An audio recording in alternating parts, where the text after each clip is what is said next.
What's up, everybody? Lines on Paper here, and this is my review of The Incredible Hulk Last Call. So I was at the comic shop this week looking at what to buy, and I didn't even know this was coming out, quite frankly, but I saw The Incredible Hulk done by Peter David and Dale Keown, and I am not passing that up. For those of you who don't know, Peter David and Dale Keown had a legendary Hulk run back in the 1990s. So it's cool to see them reunited and doing a book again. So for full disclosure purposes, I picked up the Adam Kubert variant cover featuring Deadpool. No real reason other than I love Dale Keown's art. I also love Adam Kubert's art. And this was a way to get both of them in one. So I opted for the Kubert cover. So the last time Peter David and Dale Keown collaborated on a Hulk title, it was Hulk The End, which was part of a series Marvel was doing a number of years ago where they were doing the final stories of their various characters. And Hulk got this one-shot book, The End, which, spoiler alert for a book that's more than 10 years old, but it featured the Hulk as pretty much the last sentient being on Earth.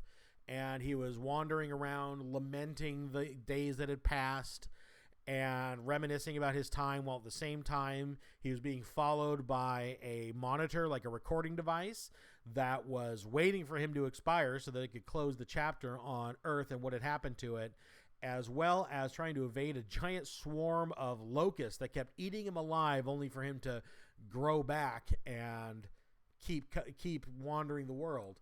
And the entire book, he was complaining about Banner being with him, and not to ruin it too much, but the book ends with Hulk finally being left alone and realizing what loneliness is. It was a fantastic book, essential Hulk reading if you can get your hands on it. Should be in the back issue bin at your local comic shop, so go ahead and pick that up. But on to Last Call. Last Call is a one-shot featuring kind of a love letter of Bruce Banner and Betty Ross's relationship. The entire book is kind of a modern recounting of everything that they went through in their relationship, mostly from Banner's point of view. As you can see, he's having a phone call or a phone conversation with somebody and reminiscing about Betty, and it goes through their ups and downs together. There's some cameos by some great Hulk villains, and I don't want to spoil who he's talking to on the phone. That's something that you really should read the book and find out. But, you know, I enjoyed this story. As a fan of Hulk, I haven't always collected his comic. I did collect the Dale Keown, Peter David run, and as you know, I talk about it all the time. I'm currently collecting the Immortal Hulk because it is fan-freaking-tastic, and it's a book that everybody should be reading. So this was a good harken back to old Hulk comics that I used to love to read. I still think Peter David's Hulk holds up today. So Hulk Last Call, I definitely recommend picking this one up. It was a very fun read, especially if you're somebody who is a fan of Hulk throughout the years and want to kind of revisit bits of his past. This was a good one. Or if you're a new fan to Hulk or haven't collected the comic before, maybe you're picking him up now that he is Immortal Hulk and kind of want to see what some of his adventures he went through before as just your plain old Incredible Hulk. Very good kind of backstory to that.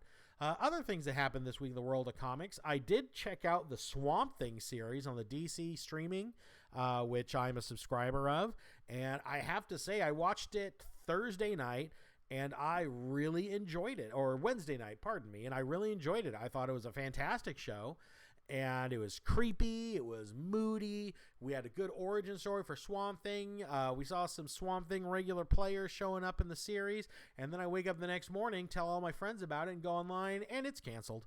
After one season and premiering one episode, and they even cut the season run from 13 episodes down to 10 episodes. So I don't know the decision-making process behind that. I thought they had a hit on their hands. I definitely thought this was better than the Teen Titans show that they were doing also on the DC streaming. So I don't know what that's going to mean for the future of that show or even the streaming service in general, but I know there's a petition out there to try to save the Swamp Thing show. If you guys want to check out the show, if you like it, sign the petition. Maybe we can get it back. I really don't know.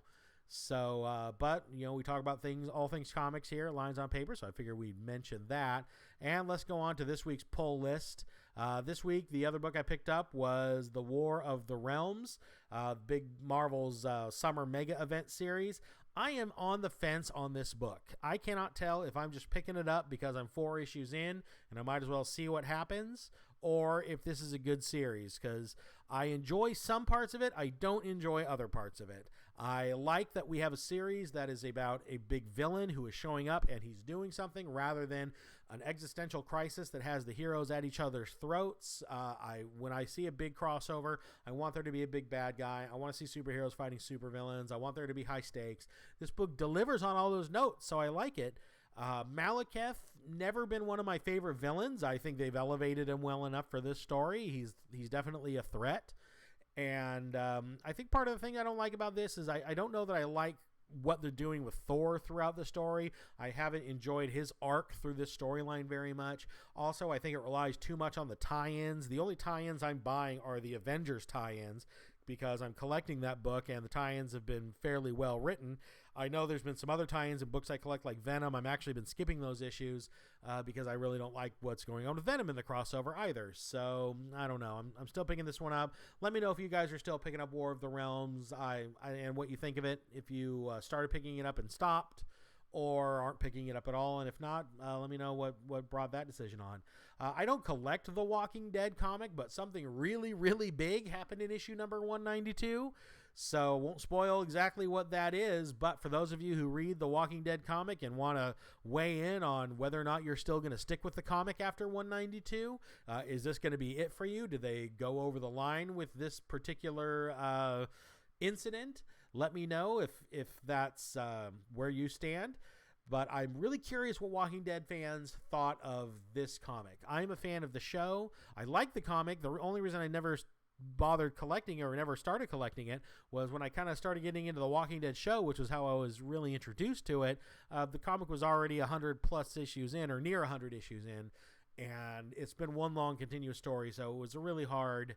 I know I could have picked up the trade paperbacks, but I don't know. It was going to be a hard behemoth to try to get myself into. I was already buying Kirkman's Invincible comic, which still say is one of the best superhero comics that they produced. I wish it was still out there, but it's not, so that's life sometimes. But anyway, that's it for the pull list this week. I am going to be checking out Dark Phoenix probably tonight. I know it's getting a lot of bad press, but you know what? I love me some X-Men movies. I am excited for this movie. I have faith that it's going to do well. I know it's going to be different than the core material.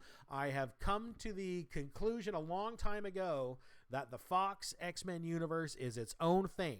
They are not trying to be the comics anymore. They're drawing some inspiration and homages from the comics, but they have established they are their own universe. They are their own X-Men storyline, and I've been enjoying what they're doing, and I know they have a kind of a cockeyed timeline at this point, but quite frankly, so do the X-Men. They have 1,000 different dark futures that they prevented and weird alterations to their past and time travel and everything else. So it wouldn't be an X-Men franchise if it did not have a convoluted timeline. So we'll just go ahead and go with that. But I will post a spoiler-free review of this next week.